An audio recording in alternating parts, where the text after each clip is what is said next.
Hi guys! Welcome back to my YouTube channel mga kalangga. I hope you guys had a great day today just like me, because today's video I am going to unbox my first ever Chubasa Takara Tommy dog. So this is Lika's friend Chubasa. So after so many after how many years? Now lang ako ulit nakapag-vocal vlog ng aking unboxing. So, because we are now in a free environment. So, there you go guys. And, ibang phone yun yung gamit ko, which is, kaya niya mag-record ng mahabang video. Ipus na, ipus. Ay, gabidyo si mama po. Oo na Okay guys, so we are waiting for a promo. So here we go, my Chubasa. Oh my god, Chubasa. You know what guys, it's been a long time since I'm having unboxing last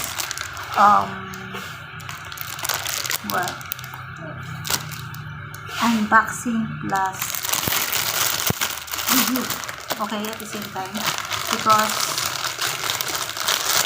I need to be in a free environment, environment with freedom. What I like about her is, wow, her hair talaga guys, she really has a unique hair. Kasi guys, yung hair niya brown, tapos parang meron siyang highlights na blue. Yung talaga na something sa kanya. At ang nagustuhan ko sa kanya is blue din yung eyes niya at blue yung dress niya. So nagbenta nito sa akin, shout out. Thank you so much for this. So, blue rin yung damit niya. So ngayon, let's go to undress her just to see her if she has a flaws or whatsoever. So she gave me this purple sandal. So walang connect, 'di ba? Kasi purple yung sandal, tapos siya naka-blue, 'di ba? Pero okay na rin. Okay. So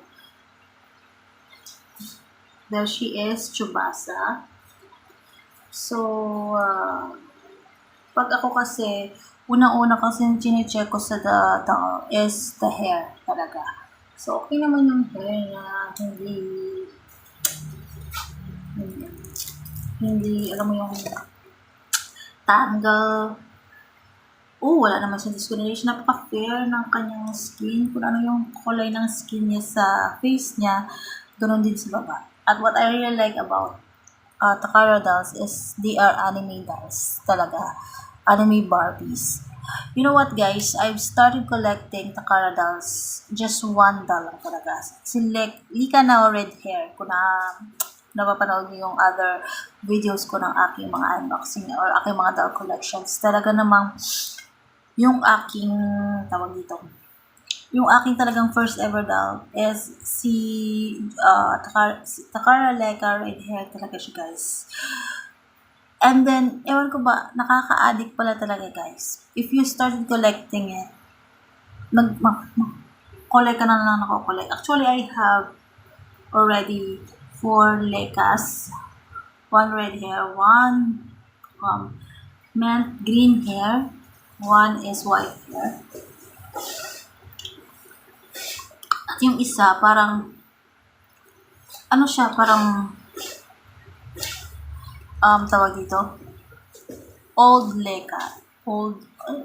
Third gen siya, first gen, parang first gen na, hindi ko alam. Kaya, ipapakita ko na lang sa inyo, kaya na lang magsabi. Alright, so, checking her if she has flaws. Wala akong nakikitang flaws. Except na lang siguro sa medyo madumi yung pan. Sige, itatry natin tanggalin gamit yung tissue.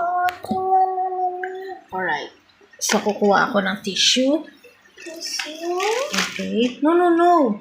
Shoe na yung shoe. Shoe? Wait. Okay? So, um, ayan, napakaganda ng ating video kasi napakaganda ng ating phone. So, ayun. So, kuha akong tissue, tapos, ano ba ang kukunin ko? Acetone ba?